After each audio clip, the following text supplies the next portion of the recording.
Ndabaramukije mwese abantu b'Imana aho muherereye aba mu bihugu bitandukanye, ndabashuje mwese amahoro y'Imana bane namwe. Uyu ni wa mwanya w'ijambo ry'Imana, ndabazaniye ubutumwa bwiza.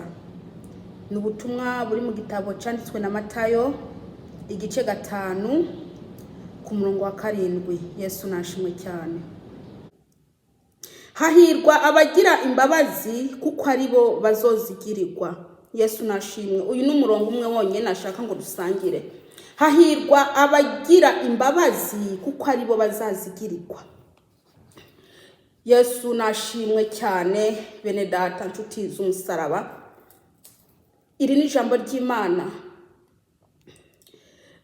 Kino gihe kubabarira abagenzi bacu byaratunaniye. Haleluya. Mwene data uri muranyumviriza, urashobora kuba ufite umuntu utarababarira kuva wakizwa. Urashobora kuba ubitse umuntu mu mutima wawe, wabitse mbese mu mutima wawe habaye nko mu gasho, wamufungiye mu gasho kari mu mutima wawe. Ngo hahirwa abagira imbabazi bene data, abatanga imbabazi no bazazigirirwa. Yesu nashimwe. Urashobora kuba ufite inzigo, hakaba hari umuntu yakugiriye nabi, hanyuma akagusaba imbabazi bivanye n'ibyo yagukoreye, ukanga kumubabarira. Reka ndakubwire, uri murigira nabi mwene data. Nta juru ushobora kujamwo ufite uwo wafungiye mu mutima wawe waranze kumubabarira. Yesu nashimwe. Haleluya. Abakristo benshi barafite inzigo cyangwa se izikira muri bo. Ugasanga barimo barakubita agatoki. Ugasanga bafite abantu babitse mu mitima yabo, banze kubabarira. Bene data, woba uri umukristo nyabaki niba udashobora kubabarira mugenzi wawe? Reka ndakubwire, uko nguko uguma ufunga bene so, ukabafungira mu mutima wawe, ukanga kubabarira, ni nako atambabazi z'Imana zikuriko. Yesu nashimwe. Urashobora kwicara uzi ko woba warababariwe ibyaha byawe, yamara bivanye nuko nawe utari kurababarira abagenzi bawe, ntago nawe wababariwe. Yesu nashimwe. Hahirwa abagira imbabazi kuko aribo bazazigirirwa. Mwene data, umukristo akwiye gutunga imbabazi. Umukristo akwiye kuzatanga imbabazi. Niba umuntu amugiriye nabi, ntagire iki, ntamubike ngo aguma amutekerezaho ibintu bibi. Bamwe muri ko muratekerezaho abantu bagenzi banyu nabi, mukabavumira mu bitekerezo byanyu ngo nuko babagiriye nabi. Bene data, ni mubabariranire, niho na so mu ijuru azabababarira. Yesu nashimwe cyane. Turimo turaje Siyoni, ntago twari dukwiye kwiyanduza. Yamara upfuye ugasiga hari umuntu wanze kubabarira, ijuru ntiworijamwo.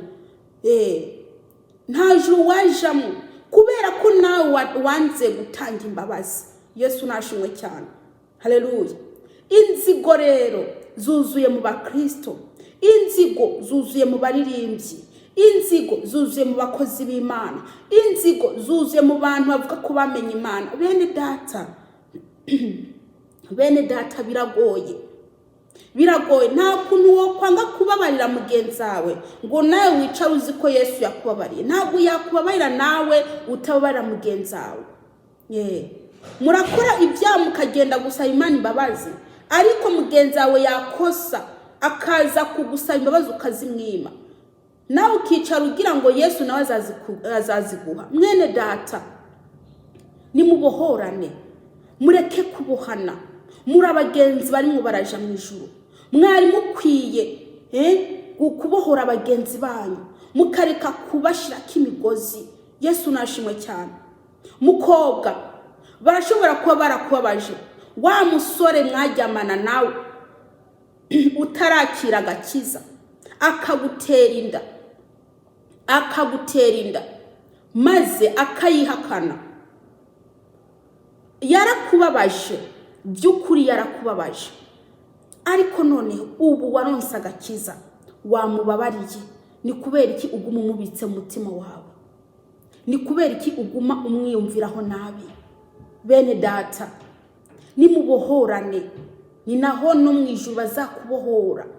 Yesu nashimwe cyane. Wa muvyeyi we, abana bawe barashobora kuba barakugiriye nabi, ariko noneho bakakubabaza, umutima wawe ugakomereka. Dore reka kubabika mu mutima wawe, nubababarire. Urashobora gupfa umwanya wari wo wose, upfuye ugapfira mu byaha, waje hehe? Bene data, nimubohorane. Yesu nashimwe. Mupapa nawe muranyumviriza, bagenzi bawe murashobora kuba mwaratonganye, mutaragira iki, utararonka agakiza, ariko noneho ukaguma ubitse uwo mugenzi wawe, ukamubika mu mutima ngo yarangiriye nabi, ntago namubabarira, yarangiriye ibi nibi, sinamubabarira. Nta cyana kimwe kitababarirwa keretse kurogota ku Mwuka Wera. Mwene data, wari ukwiye kumubabarira nk'uko nawe so wo mu ijuru azakubabarira. Kuko niba udashaka kubabarira mugenzi wawe, na so wo mu ijuru ntago azakubabarira. Yesu nashimwe cyane. Usanga abakristo barimo baravumagurana, ugasanga arimo avuma mugenzi we ngo nze ndebe kazanjana na mu ijuru. Reka ndakubwire, ijuru ntago ari ryawe, ijuru si ryawe, ijuru nta nubwo ari rya mugenzi wawe. Reka ndakubwire, byiza mwari mukwiye kumenya ko mwese muri abantu kandi mucumura. Yego, wari ukwiye kumubabarira nk'uko nawe wamucumuraho. Yesu natugire neza. Turi abantu, hano mu isi turi ingenzi, bene data. Yesu nashimwe. Buri muntu akwiye kubabarira mugenzi we, kubera ko iminsi umaze ntago ari usigaje. Mwene data, Yesu Kristo araje, aje gutwara umugeni. Niyasanga hari umuntu wazirikiye mu mutima wawe, mwene data, uzasigara. Yesu natugire neza. Ntabwo muri ko murababariranira, ugasanga umugore n'umugabo baricaye mu rugo bakosheranije, ntibashaka gusabana imbabazi. Nubwo umugabo yasaba umugore imbabazi, ntamubabarire. Nubwo umugore yasaba umugabo imbabazi, ntamubabarire. Bene data, ese amahoro azaza gute mu gihe mudashaka gusabana imbabazi? Amahoro mu ngo zanyu azaza gute mu gihe mudashaka kubabariranira? Reka ndababwire, iyo ubabariye mugenzi wawe yaragucumuye ko ukamubabarira, yumva abohotse muri we, kandi nawe ububohotse.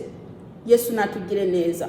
Uramenya, niba waranze kubabarira mugenzi wawe, we aguma afite umutima umuremereye, anakubonye akiruka, ntashake ko muhuza amaso. Kubera iki wanze kumubabarira? Mwene data, uriya muntu waboshe n'umubohore. Ujya muntu wanze kubabarira n'umubabarire kugira ngo wicire inzira ije Siyoni. Yamara niba udashaka kumubabarira, nawe so mu ijuru ntazakubabarira.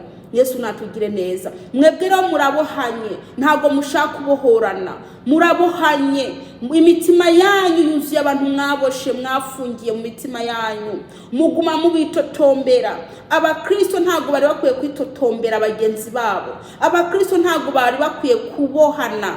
Oya mwene data, dore umwami Yesu araje, aje guhemba no guhana, aje gutwara itorero. Mwene data niyaza agasanga hari uwo wafungiye mu mutima wawe wanze kubabarira, ijuru ntuzajamo.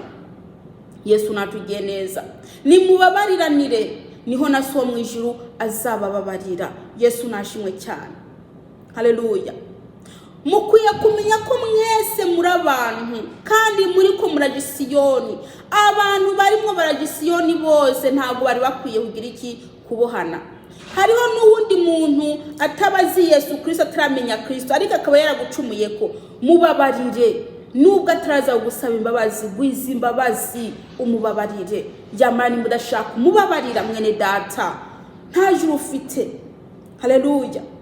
ababagira nabi mubabarire. Yesu Kristo yarakubiswe, yaratutswe, yarambuwe imyenda, yambitswe ubusa, bamuciriye amacancwe, baramugize nabi, baramututse ibitutsi, ariko ntabwo yababwiye nabi.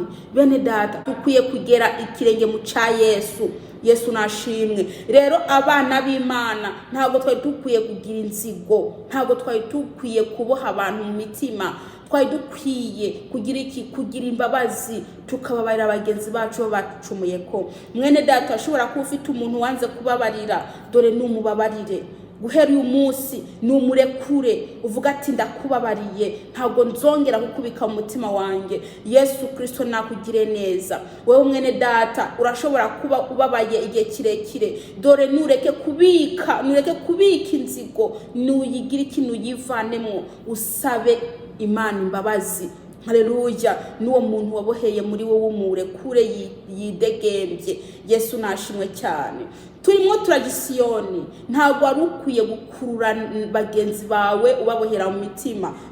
Wari ukwiye kwidegembya, ukumva ufite amahoro. Yesu nashimwe. Rero uko kuntu wumva ushaka kubabarirwa, ni nako na mugenzi wawe ashaka kubabarirwa. Ariko mu gihe udashaka kumubohora ngo umurekure umuvane mu mwako gasho wamushizemo kitwa umutima wawe, ntabwo nawe yakwidegembya. Ariko noneho Yesu Kristo yaduhamagariye kwidegembya. Yesu Kristo ashaka ko buri muntu wese aronka amahoro. Ariko mwebwe ba Kristo ntabwo mushaka kugiranira imbabazi, ahubwo muri ko murabuza amahoro bagenzi banyu mu bwo kubabohera mu mitima yanyu. Dore nimubarekure bidegembye. Yesu Kristo nabageneza.